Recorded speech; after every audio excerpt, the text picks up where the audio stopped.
고사성어 중에 단장이라는 말이 있습니다. 창자가 끊어질 정도로 매우 깊은 슬픔을 의미하는 이 말은 견딜 수 없는 심한 괴로움이나 이별의 아픔을 표현할 때 사용됩니다. 이 기막힌 표현은 기막힌 한 이야기에서 비롯되었다고 알려져 있습니다. 중국의 진나라 시대에 환운이라는 사람이 총나라를 정벌하기 위해서 여러 척의 배에 군사를 나누어 싣고 양쯔강 중류의 한 협곡을 지나가고 있었다고 합니다. 그 협곡은 매우 좁고 깊은 곳이라 위험하기 때문에 천천히 배를 움직이고 가고 있을 때 배의 속도가 너무 지루한 나머지 한 병사가 뛰어내려 강가에 내려가 근처에 논일고 있는 새끼 원숭이 한 마리를 잡아왔다고 합니다. 잡아온 새끼 원숭이를 가지고 함께 있던 병사들과 함께 장난을 치면서 놀고 있는데 잠시 후에 그 원숭이의 어미가 그 병사가 탄 배를 쫓아오기 시작합니다. 필시 잡혀온 새끼 원숭이를 되찾기 위함이었을 것입니다.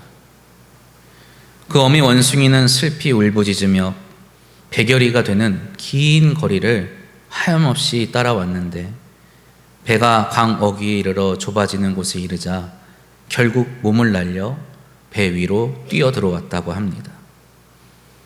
어미 원숭이가 난리법석을 피울까 하여 군사를 시켜 잡으려고 하는데 이상하게도 어미 원숭이가 배에 오르자마자 피를 토하며 죽는 겁니다.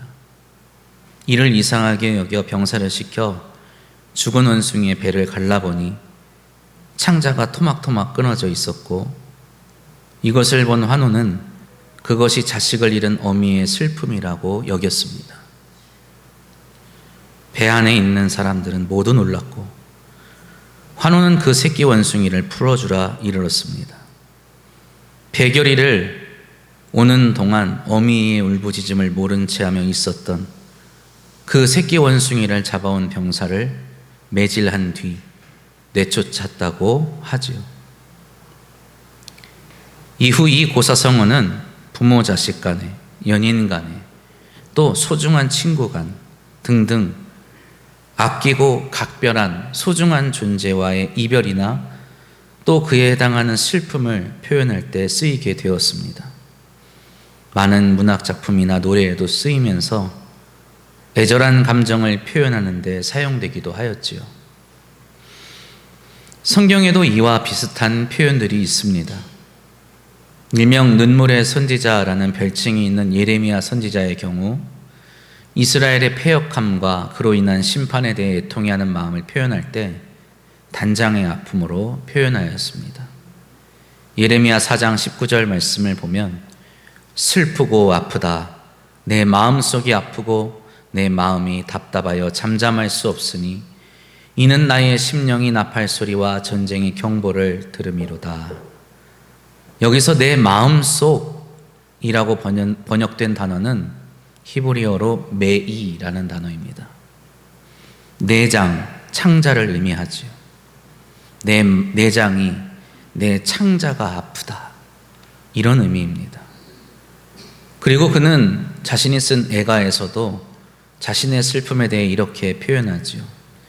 예레미야 애가 1장 20절 말씀 여호와여 보시옵소서 내가 환난을 당하여 나의 애를 다 태우고 나의 마음이 상하오니 나의 반역이 심히 크미니이다. 밖에서는 칼이 내 아들을 빼앗아가고 집 안에서는 죽음 같은 것이 있나이다. 아멘. 이 구절에서는 번역이 우리말로 잘 이루어진 것 같습니다. 애를 태우다 이렇게 표현되어 있죠. 여기서 애는 무엇일까요? 내장을 의미하겠죠. 속을 의미하는 겁니다. 아무리 하나님의 말씀을 선포하고 부르짖어도 돌이키지 않는 이스라엘 백성에 대한 안타까움, 또 하나님의 말씀을 있는 그대로 정직하게 선포하는데도 불구하고 자신을 향하여 도리어 패역하게 행동하는 동족에 대한 배신감, 슬픔, 이러한 것들을 표현하는 것입니다. 이처럼 창자가 끊어지는 아픔, 창자를 태우는 아픔을 통해 자신의 감정 깊은 곳에 자리한 슬픔과 절망감을 표현하는 것입니다. 이러한 감정을 우리는 의심할 수 있을까요? 이러한 감정에는 거짓이 있을 수 없습니다. 이러한 감정에는 꾸밈이 있을 리 없지요. 지극히 본능적이고 본성적이고 나 자신 스스로조차 이것을 제어할 수 없는 것이기 때문입니다. 저에게도 좋지는 않지만 이러한 경험이 몇 번 있었습니다. 부모님과 함께 이제 운전을 하고 가는데 차를 따로 타고 간 적이 있었어요. 제 눈앞에서 부모님이 탄 차가 아주 큰 사고를 당하는 걸 보았는데 말 그대로 심장이 불타는 것 같다고. 그거를 그냥 무력하게 지켜보고 있는 제 눈에서 불이 나오는 것 같아요.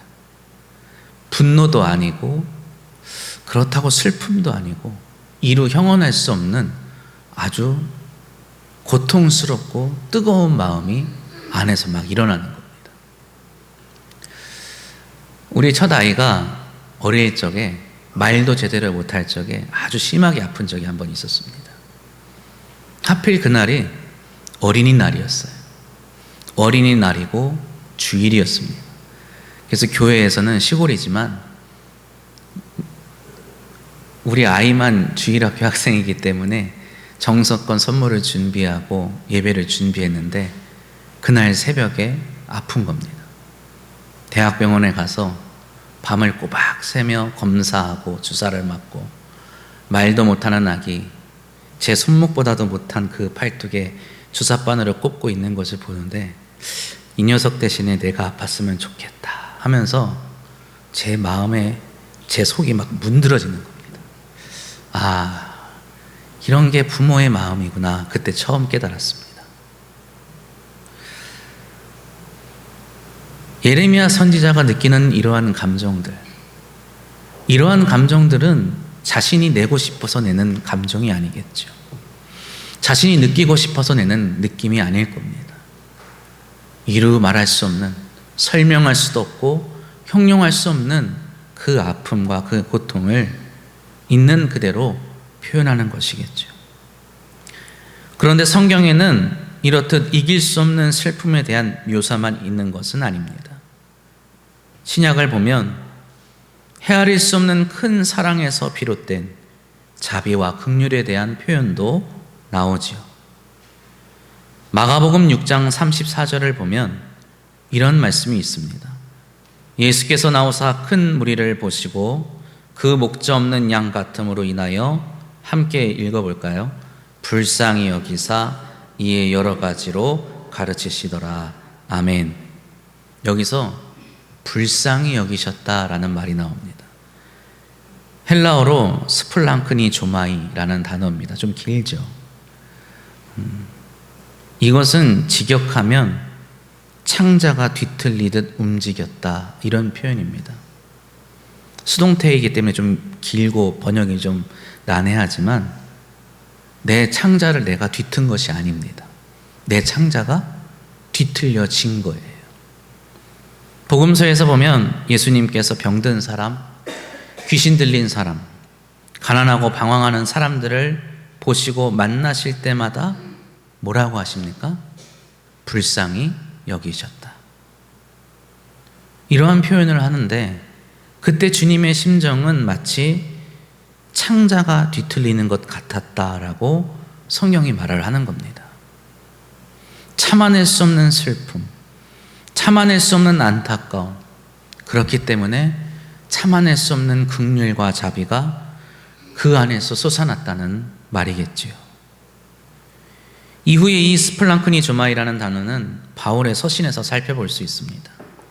그가 세운 교회의 성도들을 향한, 그들을 위해 쓴 서신에서 그 성도들을 향한 바울의 마음을 헤아릴 수 있는 표현입니다. 빌립보서 1장 8절 말씀, 내가 예수 그리스도의 심장으로 너희 무리를 얼마나 사모하는지 하나님이 내 증인이시니라. 여기서 심장으로 번역된 단어는 스플랑크논입니다. 스플랑크논. 제가 앞서 말씀드린 그 스플랑크니조마이라는 단어와 같은 어원을 가지고 있어요. 내 심장, 내 창자, 이런 말이죠. 바울이 느닷없이 그리스도의 심장, 그리스도의 창자를 의미하는 이유는 아마도 복음서에 기록되었던 무리를 불쌍히 여기시는 주님의 마음, 그 마음을 자신도 가지고 있노라 말하고 있는 것입니다. 그리고 오늘 본문에서도 도망친 노예 오네시모를 향한 그의 마음을 이렇게 표현하지요. 본문 11절, 12절 말씀 우리 함께 읽어보겠습니다. 그가 전에는 네게 무익하였으나 이제는 나와 네게 유익함으로 네게 그를 돌려보내노니 그는 내 신복이라. 아멘. 성경을 보면 각주가 나와 있을 겁니다. 신복이라는 단어에 각주가 나와 있죠. 뭐라고 나와 있죠? 심장이라고 나와 있을 겁니다. 각주가 있는 성경을 읽으면 여러모로 유익합니다. 심장. 여기서 신복이라는 단어 역시 스플랑크논이라는 단어입니다. 그는 내 뭐다? 심장이다. 빌레몬서에서 바울은 주인 빌레몬에게 그의 하인 오네시모를 돌려보내면서 그를 용서하고 받아들이고 사랑으로 대해줄 것을 부탁합니다. 이것은 단지 사적인 용서와 친절에 대한 권면이 아닙니다. 그가 잘못을 했으니 대인배답게 용서해줘라, 이러한 의미가 아닌 거죠. 그리스도인이기에 그리스도인으로서 타인의 아픔에 공감하고 행동하는 것이 얼마나 중요한지를 말하고 있는 것입니다. 그리스도인의 긍휼과 자비, 그리스도인의 용서와 사랑, 이러한 것은 어디서 비롯되는 것일까요? 세상 사람들도 용서를 말합니다. 사랑을 말하죠. 자비를 말하고 긍휼을 행합니다. 그들과 우리의 차이는 어디에 있을까요? 그들이 말하는 용서와 사랑, 우리가 행하는 용서와 사랑은 무엇이 다를까요? 바울은 그것이 자신의 심장에서, 다시 말해 자신의 창자에서 비롯된다고 말합니다. 자신의 이성이나 자신의 생각이 아니라 어디에서요? 내 심장에서, 내 창자에서 비롯된다고 말하지요. 그리고 그것은 자신이 먼저 느낀 감정이 아니라 그리스도께서 우리를 보시며 느끼셨던 감정이었다고 말하죠. 예수 그리스도의 심장, 예수 그리스도의 창자, 이것이 우리에게 있다면 우리는 누군가를 보며 또 누군가를 마주할 때 심장이 뛸 수밖에 없고 심장이 타오를 수밖에 없으며 창자가 뒤틀릴 수밖에 없다고 바울은 말하는 겁니다. 우리는 우리의 삶의 상황에서 다른 이들의 아픔에 얼마나 공감합니까? 얼마나 그들을 돕고자 하는 마음이 생깁니까? 우리는 다른 사람의 아픔을 외면하지 않고 그들의 고통에 대해 진정으로 관심을 가지고 그들을 돕기 위해 노력할 수 있어야 합니다. 타인의 아픔에 공감하는 것, 그것은 그저 착한 사람이 하는 것이 아니라 그리스도인으로서 반드시 해야 하는 것이죠. 단순한 감정적인 반응이 아닙니다. 어떻게 많이 힘들지? 아이고, 너무 힘들겠군요. 이 정도가 아니라 그의 삶에 다가가 내 모든 것을 내어주고자 하는 행동이 있어야 하는 것이죠. 우리는 그리스도인의 사랑과 동정심을 통해 무엇을 보여줘야 하느냐? 바로 예수 그리스도를 보여줄 수 있어야 하는 것입니다. 바울은 빌레몬에게 권면하면서 온유와 겸손으로 오네시모를 받아들일 것을 제안하죠. 누군가는 바울이 권위로 이 빌레몬에게 이러한 것을 권면한다고 말을 합니다. 아니, 명령한다고 말하죠. 어떤 이들은 후에 나오는 바울과 빌레몬의 채무 관계를 가지고 계산해달라고 말하며 이것을 부탁한다고 말하기도 합니다. 그러나 바울은 분명하게 말합니다. 자신은 그리스도의 심장으로 이것을 부탁하고 있다고.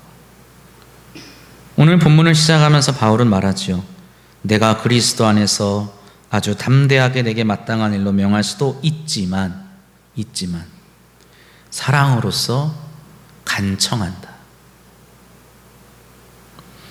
바울은 지금 그리스도를 위하여 갇힌 자가 되어 있다고 스스로 말합니다. 그러나 예수님은 만왕의 왕이시고 자유하신 분이십니다. 예수 그리스도 때문에 갇힐 일은 없겠죠. 그런데 왜 예수 그리스도를 위하여 갇혔다고 바울은 말합니까? 바로 예수 그리스도께서 불쌍히 여기셨던 그 영혼들에게 복음을 전하기 위하여 기꺼이 갇히는 것을 감수하고 있는 것이죠. 아무것도 모르는, 하나님을 모르는, 예수님을 모르는 저 이방 사람들에게 그리스도의 복음을 전하기 위해서 그는 기꺼이 감옥에 갇히는 것을 선택하는 것입니다. 바울은 이방인들에게 아무것도 빚진 것이 없어요. 그러나 그는 스스로 고백하기를 나는 너희들에게 빚진 자가 되었다라고 말을 합니다. 왜요? 그리스도께서 저들을 향하여 품으신 마음을 그도 품고 있었기 때문이지요. 한없이 긍휼히 여기는 마음, 한없이 불쌍히 여기는 마음, 그 안타까운 마음, 사랑하는 마음을 어떻게 해요? 품고 있음에도 행하지 못하는 빚을 가지고 있다는 겁니다. 그래서 바울은 평생을 이것저것을 돌아다니며 그 빚진 복음을 갚기 위해서 돌아다녔고 감옥에 갇히고 죽음을 당한 것이겠죠. 우리에게 주신 그리스도의 마음은 무엇입니까? 우리 안에 있는 그리스도의 심장은 무엇입니까? 저는 신학을 하면서 가장 큰 어려운 질문이 있었습니다. 어떤 사람들은 성부, 성자, 성령이라는 삼위일체의 교리가 너무 어려운 난제라고 말을 합니다. 그러나 저에게는 가장 이해하기 힘들고 풀기 어려운 문제 중에 하나가 왜 하나님이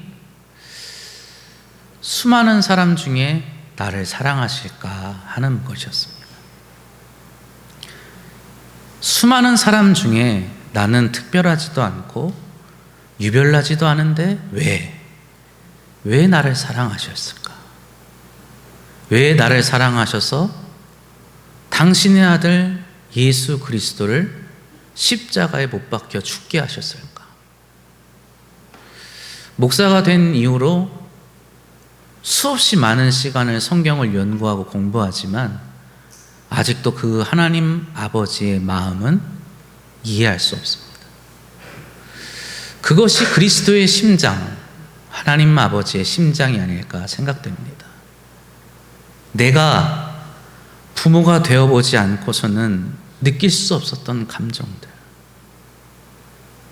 내가 부모가 위험에 처한 것을 경험해보지 않고서는 알 수 없었던 그 감정들, 하나님께서 우리를 창조하시고 우리에게 당신의 생명을 부어주셔서 친히 우리의 하나님, 우리의 아버지가 되셨기에 가지실 수 있었던 그 마음, 그 심정, 그것이 그리스도의 심장이라고 저는 막연하게나마 깨닫습니다. 바울은 지금 그 그리스도의 심장이 우리 모두에게 있다고 말하는 것이겠죠. 바울이 빌레몬에게 이런 부당하고 무리한 부탁을 할 수 있는 이유가 어디에 있겠습니까?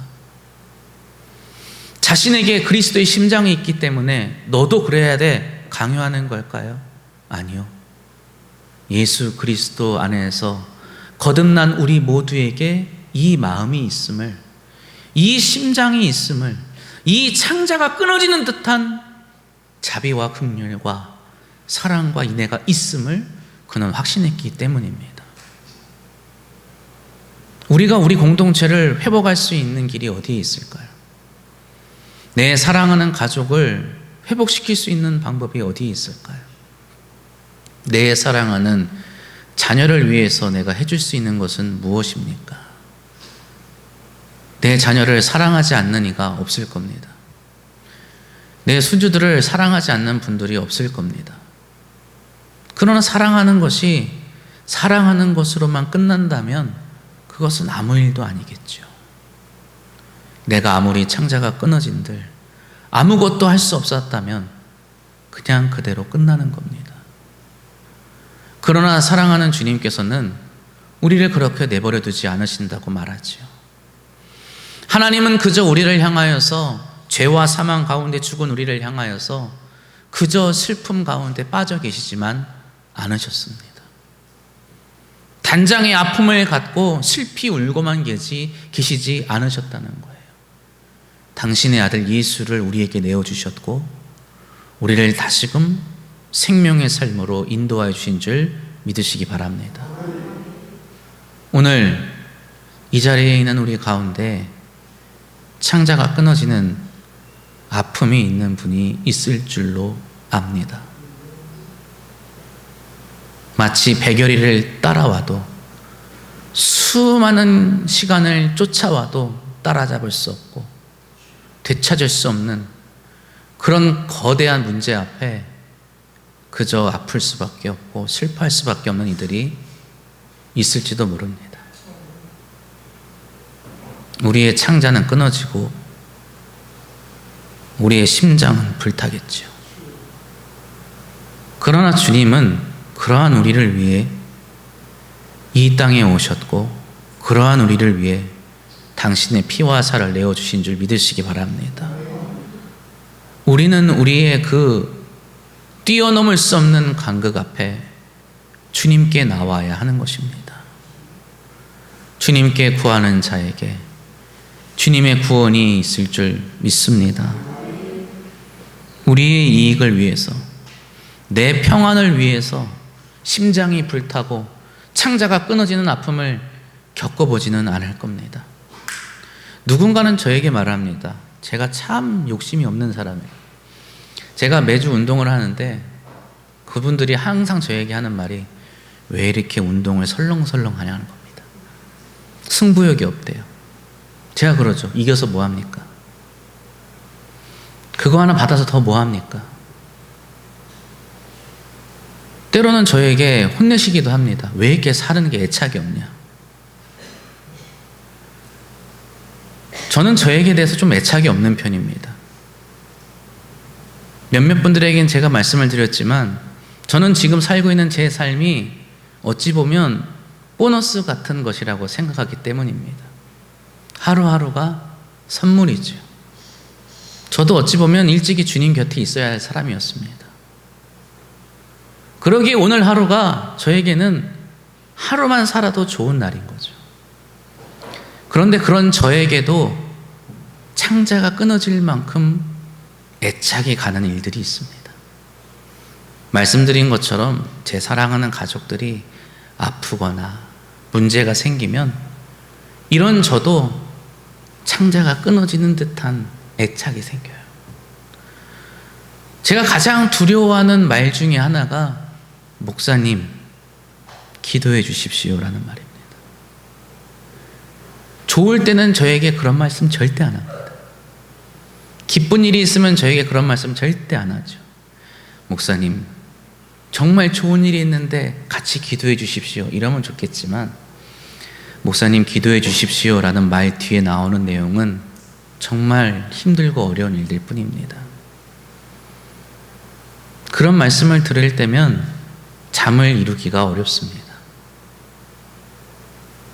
밤잠을 설치고 결국은 교회에 살고 있으니까 이 자리에 나오죠.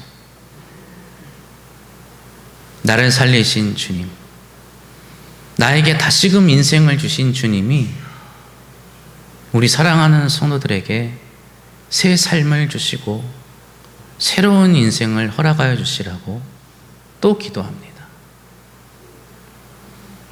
목사가 뭐라고 그렇게 기도하겠습니까? 제가 기도한들 무엇이 달라지겠습니까? 저도 그저 똑같은 마음으로, 심장이 불타는 마음으로 그냥 하나님 앞에 어찌 보면 넋두리나 하는 것이겠죠. 그러나 하나님은 전능하신 하나님이심을 믿습니다. 우리의 이 애타는 마음, 애타고 애달는 이 마음을 하나님께서 살피실 줄 믿습니다. 우리가 하나님 앞에 마음을 다하여 다가서고 하나님 앞에 전심으로 우리의 모든 아픔과 고통을 아뢰는다면 그리스도를 우리에게 내어주신 그 하나님께서 모든 것을 우리에게 주시어 이 모든 고통과 아픔에서 자유케 해주실 줄 믿습니다. 우리 주변에 고통당하는 이가 있음을 볼 때, 눈물을 흘리고 있는 이가 있음을 볼 때 왜 저가 저렇게 되었는지, 왜 저가 저런 아픔을 겪어야 되는지 따지려 하지 마십시오. 헤아리려고 하지 마십시오. 함께 울고 함께 기도해 주시기를 바랍니다. 그리스도의 심장을 가지고, 그리스도의 창자를 가지고 우는 이와 함께 울고 고통하는 이와 함께 있을 때 그리스도께서 우리를 살리시고 회복시켜 주실 줄 믿습니다. 기도합니다.